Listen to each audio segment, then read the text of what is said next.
Welcome back to Beyond Wisdom, where we explore timeless truths for a more peaceful and meaningful life. Today, we're talking about how to release negative emotions without repressing them. Most of us were never taught what to do with feelings like anger, sadness, or fear. We either push them down or let them take over. But there is another way, one that brings clarity, strength, and inner peace. When negative emotions arise, our first instinct is often to get rid of them. We distract ourselves, minimize them, or pretend we're fine. But emotions aren't meant to be buried or ignored. They're messengers. Anger might be pointing to a boundary that's been crossed. Sadness might be showing you something you need to grieve. Fear might be alerting you to something that needs your attention. When we treat emotions as problems, we miss the wisdom they carry. The key is to pause and listen. Not react, just listen. Ask yourself gently, what is this feeling trying to tell me? By honoring the emotion, you allow it to move through you, instead of becoming stuck inside you. There's a difference between feeling an emotion and feeding it. When we loop the same thoughts over and over, what they did, why it's not fair, how it always happens, we trap ourselves in the story. The emotion gets stronger, not because it needs to, but because we keep fueling it with our thoughts. To release an emotion, try feeling it in your body, not your mind. Where do you feel the anger? Is it tightness in your chest? Heat in your face? Let yourself sit with the physical feeling, without judging it or trying to change it. When you do this, the emotion starts to soften. It's like a storm passing through. You don't have to analyze the clouds. You just have to let the wind move. Letting out your emotions doesn't mean yelling, blaming, or acting out. It means finding healthy ways to express what's inside.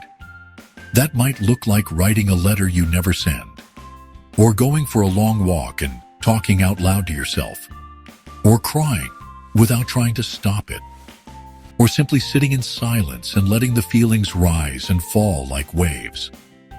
The point is to express the energy without harming yourself or others. When we repress emotions, they don't disappear. They store in the body, building up tension, stress, even illness. But when we express them with care, they leave the body and create space for calm.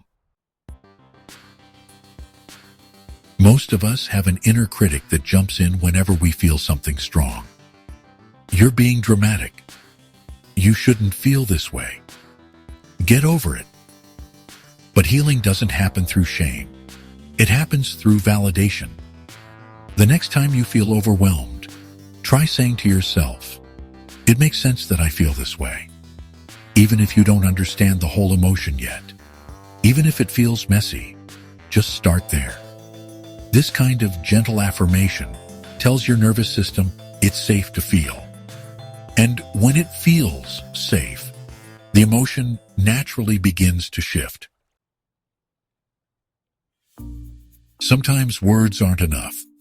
Our bodies carry emotions in ways we can't always explain. That's why physical movement can be a powerful form of release. Not to escape the emotion, but to help it flow. Dance, stretch, shake your arms, go for a slow run, or even punch a pillow if you need to. Let the energy that's been trapped in your body find a way out. You don't need a perfect method. Just tune in to what your body is asking for. Let movement be a form of listening, not just doing. It's one of the simplest ways to process feelings that seem too big for words. We often want emotions to have a deadline. We want to get over it quickly. But emotional processing isn't linear. Some feelings come in layers. Some take time, and that's okay. Releasing doesn't always mean it goes away instantly. Sometimes it means loosening your grip just a little, making space for the emotion to be there without letting it define you. If you can sit with a feeling without rushing it out the door, you'll find that it often leaves on its own. Not because you forced it, but because you gave it room to breathe. You don't have to get this process right. There's no perfect way to feel. Some days, you'll be patient with yourself. Other days, you'll fall back into old patterns. That's part of the journey. What matters is showing up for yourself with presence, noticing when a feeling arises, pausing instead of reacting, offering yourself kindness when you slip. The goal isn't to avoid negative emotions. It's to befriend them, to walk alongside them without letting them control you. Over time, this practice builds something deeper than control. It builds peace. You are not your emotions. You are the space they move through. When you stop fighting or fixing them, they begin to teach you. They become doorways to healing, not barriers. Releasing negative emotions without repressing them is less about doing and more about allowing.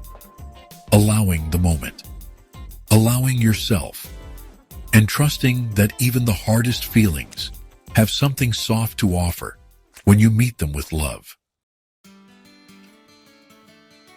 What helps you release emotions in a healthy way? I'd love to hear your thoughts in the comments. If this video helped you, consider subscribing to Beyond Wisdom. Thanks for watching.